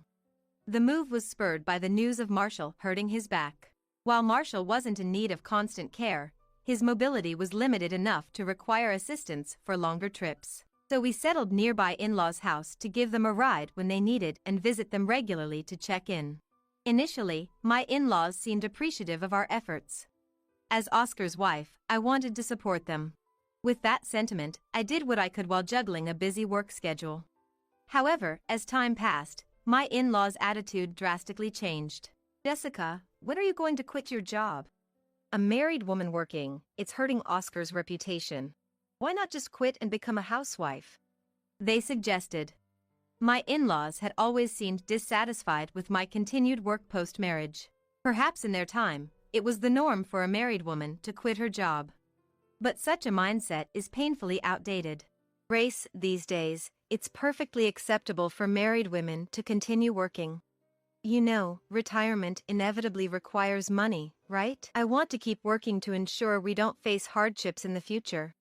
I earnestly respond to Grace's words. As we age, living off a pension alone becomes an increasingly difficult proposition. That's why I believe it's important to work and save while we still can. But Jessica, isn't it because you're working that you and Oscar don't have time for intimacy? You're already 38 and he has crossed 40. It's troubling for us if you can't even provide a grandchild. She argues. It's true that we don't have children. But it's not for a lack of trying. We've done what we could, and yet here we are. Harsh words and cold glances from my in-laws leave me feeling terribly uncomfortable. Could it be that I'm the one at fault? Should I have quit my job and focused on starting a family? I feel restless, troubled by the thought that I might be doing something wrong. It was around this time that my in-laws' behavior noticeably deteriorated. They treated me as if I wasn't part of the family. And this attitude, like a contagious disease, spread to Oscar as well. Initially, the changes were minimal. Ignoring my attempts to communicate, or Oscar and his parents going on trips without me. I questioned such actions, but thinking it unwise to dwell on them too much, I let them be. That only led to worse behavior. Returning from work one day, I found Oscar drinking in the living room. Not wanting to disturb his evening ritual, I quietly entered and started tending to some household chores. Then he let out a heavy sigh. What's this about you leaving the house empty till this hour because of work? Mom, even when she was tired from chores, was always by my side at this time, never making me feel lonely. A wife that makes her husband feel lonely is failing her role. He lamented. He often compared me to Grace. Every time I made a mistake, he would point out how Grace would have done it, lecturing me on how inadequate I was as a wife. I'm sorry for making you feel lonely. I'll be more mindful from now on. I replied. Challenging Oscar in these moments only led to more intense anger and worse situations. Drawing from past experiences, I refrained from arguing and quickly apologized. Perhaps my action was interpreted as an admission of guilt, as he continued with even harsher words. Listen, the only reason you can still work is that Mom and Dad are kind. But I won't be as kind to you like them. Quit your job quickly and become a housewife. It's time to stop being so selfish. I've been told to quit my job time and again. Why do I have to hear such things? I'm working with the future in mind, so why must that be dismissed? He really seems to dislike that I don't conform to his wishes. Sometimes, I even feel like I'm not treated as part of the family. But still, I've persevered. In the midst of these challenging days, he came up with a suggestion. He wanted us to live with his parents. They won't stay healthy forever, right? They might get injured while we're away. To be there for them immediately if that happens, I think living together is necessary. This single statement moved his parents, proud of their thoughtful son. But for me, it felt like just another source of distress was being added to my life. And to make matters worse, although they spoke of wanting to live together, they never took any action to make it happen. It was always left up to me. You're always so unhelpful, so the least you could do is make an effort for the family, Oscar said. He instructed me to find time amidst my busy work schedule to visit real estate agents and look for a house suitable for us to live together. Honestly, it was a particularly busy period for me, and finding the time was a real struggle. But somehow, I managed and found a potential property. When I showed the details to them, their reaction was surprisingly positive. We decided to visit the house that weekend. I managed to take a day off work for it. It's really spacious and nice. I think Mom and Dad can really relax in this house, he remarked. Guided by the real estate agent, we walked through the house. The house was large enough to offer a room for each of the four of us, with spare rooms for guests. While checking out each room, Oscar and his parents discussed what each room could be used for. I trailed behind, quietly observing their excited chatter. It seemed we had finished touring the last room. They seemed convinced by the house after the viewing. I felt relieved, thinking the move might go smoothly after all. But reality was far more cruel. Of course, Mom and Dad get the biggest room. Defy that and it's divorce, remember? You're my wife, so don't you dare defy us, Oscar said, startling me. His utter disregard for me and his selfish decision-making for his parents left me stunned. Then, as if to add insult to injury, Grace chimed in. You should be fine with the storage room. Giving you a big room is just a waste. And then Marshall continued, reinforcing their words. Being grateful for letting an outsider live in the same house, that's the least you can do. He adds, divorce threats, being told the storage room is enough, and being called an outsider. These words, unthinkable from a family, make my head spin. I had a feeling, but now it's clear, I was never truly seen as family. After all the effort I put into finding a house for them. And yet, to be treated like this is unimaginable. The anger I had kept deep inside is now surging to the surface. I can't keep trying for them anymore. In fact, I feel an urge to make them thoroughly regret taking my feelings for granted. With that resolve, I decided to rebel against their selfishness. Unaware of my feelings, they were excited about the new house. Taking a deep breath to calm myself, I spoke my mind. Then it's divorce. I found that house in between my busy work schedule, and this is how you treat me? I've reached my limit. I can't be part of this family anymore. I stated it clearly. Continuing as a family with them was absolutely impossible. I had reached my breaking point. Then, what? At my words, they could only utter. Oscar, in particular, was so shocked that his face turned pale. Jessica, are you serious? Who else would accept someone as worthless as you other than him? If you divorce here, you might end up alone forever, Grace said. Calling someone worthless, that's what I'd like to say to them. Who has been trying hard for them all this time? They seemed to have forgotten all that, and I couldn't help but sigh. Whatever, do what you want. I never accepted you as family anyway. If you're going to leave, I'd prefer you do it quickly, Marshall stated. Even after getting married, he stubbornly refused to accept me as family. Perhaps that's why he seems okay with the idea of divorce. It's almost a relief that he's not trying to stop me unnecessarily. The in-laws didn't try to hold me back. Only Oscar seemed somewhat uneasy, but having brought up divorce first, he seemed unable to say anything and just shifted his gaze uncomfortably. Taking their lack of resistance as an opportunity, I started preparing to leave the house. For the time being, it looks like I'll be staying in a weekly rental apartment. The thought of finally being free from the troubles named Oscar and his parents made me feel a sense of liberation. As I finished packing my things and was about to leave the house the next day, I thrust the divorce papers in front of Oscar.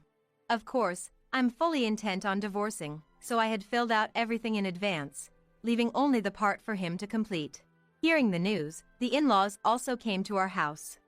Despite their calling me ungrateful upon seeing my determination to divorce, I won't be family anymore, so their petty remarks no longer matter to me. Are you really going through with the divorce? You can still change your mind. Oscar finally spoke. But he hesitated to sign the divorce papers, leaving me in a bind. We continued living under the same roof for a while, but as time passed, his behavior changed, frequently questioning if this was really what I wanted. Honestly, this is nothing but a hassle. Yes, I really intend to divorce. What, getting cold feet now? Forgotten what you've done? After behaving like that, you don't get to say you don't want a divorce now. I say firmly. His behavior almost seems like he doesn't want a divorce. But such an attitude is inconvenient for me. I've been looking forward to this day, to be freed from them. And I don't want to waste any more time here. Questioning his indecision, Grace raises her voice. He wouldn't get cold feet over something like this. Even with a woman as worthless as you, kind-hearted Oscar can't just abandon you. Oh, poor thing. You shouldn't bother yourself with such a woman.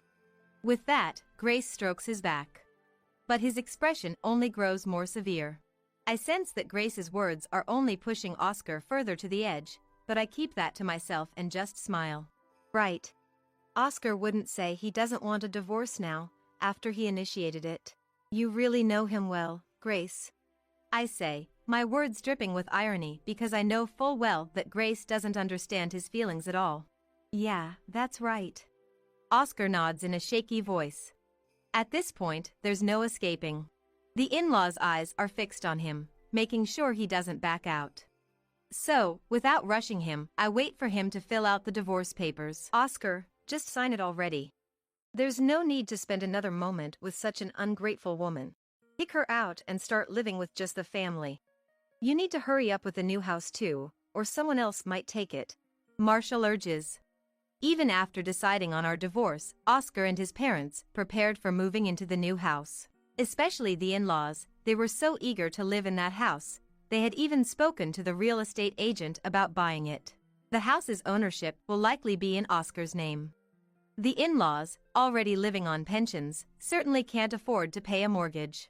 From now on, Oscar will have to support his parents all by himself. Marshall's right. Once Oscar signs, it's all over. You can get rid of a wife who wouldn't become a housewife and was too absorbed in her work. So hurry up and sign. I press, growing impatient with the delay. Oscar hesitates, but when Marshall adds pressure with a stern Oscar? He can't resist and shakily signs the divorce papers. Now we can kick out an outsider, Grace says, smiling happily at the fully filled out divorce papers. Marshall praises Oscar, well done, but his face remains pale throughout. I understand why he looks so troubled. The in-laws may be pleased with my divorce from him, but the truth is, the divorce will put him in a difficult situation. At that moment, Oscar had uttered the word divorce in a burst of impulse, never truly intending to go through with it. It was meant only as a threat to me.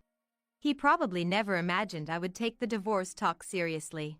And yet, here we are, with the divorce papers signed, and he is overwhelmed with uncertainty about the future.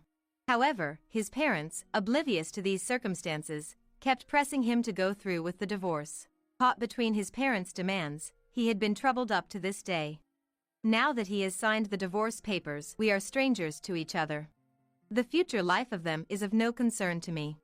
But seeing him, pale-faced and forcing a smile for his parents, looking utterly miserable, I felt a pang of pity. Maybe it's time to give his parents a dose of reality. With that thought, I took action. I pulled out several documents from the cabinet and laid them out in front of his parents. Here are Oscar's pay slips for the last year. It's a good opportunity to face the reality. The documents reveal his earnings over the past year. Seeing them, his parents gasp. What? Oscar, what's this about? Why is your salary so low? Indeed, his pay slips show a meager monthly income of around $1,000. It's a very low income. The reason lies in his educational background. He is a high school graduate, and he holds no qualifications. Moreover, he's not the type to concentrate for long periods, struggling to commit to extensive work hours. The jobs available to someone like him are quite limited. The company he's currently working for offers very low compensation. I had repeatedly suggested he change jobs, but perhaps lacking confidence in securing another position, he continually refused the idea. Living on a monthly income of $1,000 is extremely challenging. Fortunately, I was blessed with a good job. Having graduated from university and landed a job at a top company, I'm now in a managerial position. Hence, my salary is more than enough for daily life. You might realize by now, but had we not divorced, I would have been the one to own the new house. Oscar's salary is insufficient for mortgage payments. But with the divorce, I won't be living in that house, so there's no need for me to pay the mortgage. In essence, with a meager salary of $1,000 per month, Oscar will have to cover the mortgage and living expenses on his own. Of course, I'm the owner of the house we're living in now. After leaving the weekly rental apartment, I plan to sell this house and evict Oscar. Oscar himself seemed to realize this at some point. But his parents, oblivious to the dire situation Oscar was in, only continued to put pressure on him. Oscar, say it's not true. Jessica is lying, right? It's impossible that Oscar has such a low income. Grace shouted, refusing to accept reality, grabbing Oscar's shoulder in anger. Normally, if parents learn their son is in a terrible situation, they would try to support him. However, Grace, holding on to an overly grand illusion of Oscar, couldn't face the reality I presented and kept imposing her ideals. Marshall, overwhelmed by the stark truth, remained silent.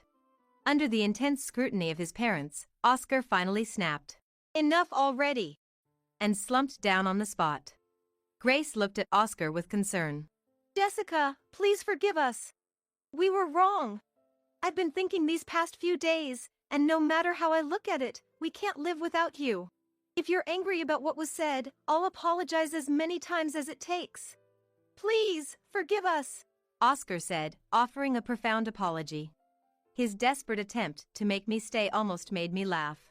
Seeing my reaction, the in-laws seemed irritated but, recognizing their position, they apologized on the spot. "Jessica, please. Don't abandon us. We don't want to see Oscar suffer anymore. We apologize for what we did. So please, reconsider.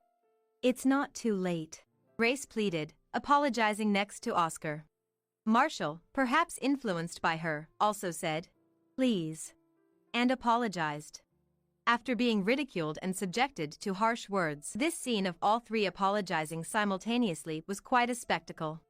I felt a sense of clarity, as if something long lodged in my chest had been cleared. But my resolve was firm. I truly felt that I couldn't forgive these three. Even if I forgave them now, there's no guarantee the same situation wouldn't happen again. Perhaps their behavior could become even worse. And more than anything, I no longer had the desire to continue as a family with them. The urge to be freed from these three and to live my own life was much stronger. That's why, no matter how much they tried to stop me, my decision didn't waver. "Sorry, but it's already decided. No matter what you say, I'm going to submit this divorce application. If you really don't like it, let's hire lawyers and discuss it further," I said, taking the divorce papers and returning to my room. After that, I could hear them arguing in the living room, but I ignored it and took the time to rest, preparing for the next day. The following early morning, I left the house with the luggage I had packed in advance. It was fortunate that I didn't have to face Oscar even once, and so, I was freed from these troublesome people. The divorce application was successfully processed. However, what became more contentious was the issue of alimony. I wasn't interested in receiving any alimony, for I was satisfied as long as I can get divorced. But Oscar, perhaps trying to squeeze every penny he could from me, demanded $100,000 in alimony, concocting some plausible reason like my alleged infidelity. Of course, there was no truth to such claims, so his demands didn't stand. I heard from a friend about what happened afterward. Following that incident, Oscar and his parents reportedly had a significant falling out. After I sold the house, Oscar was evicted and had to move in with his parents. But, shocked by the turn of events, he quit his job and started relying on his parents, which infuriated them. Now, he is said to be living alone in an apartment after being kicked out of his parents' house. He seems to be desperately trying to get in touch with me, reaching out to mutual friends haphazardly. It's utterly bothersome, but I have no intention of communicating with him, so I've taken the precaution of asking friends not to share my contact information. Dealing with him has been a headache, but even so, I am happy now. Having severed ties with him and his parents, I've embraced a life of freedom.